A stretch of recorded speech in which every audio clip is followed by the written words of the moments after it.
Connect the gas line to the interface at the back of the fryer. The gas inlet pressure should be 2.8 kilopascals.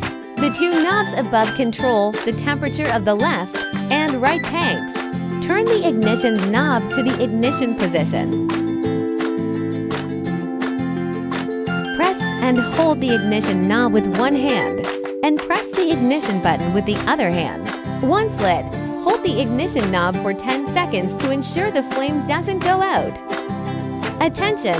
For the first ignition after connecting gas, hold the ignition knob for 2 to 3 minutes to purge air from the pipeline. After igniting, first turn the temperature control knob to the desired temperature. Then adjust the flame level. Turn the knob to the on position for maximum flame. To turn off, rotate the knob to the off position to extinguish the flame.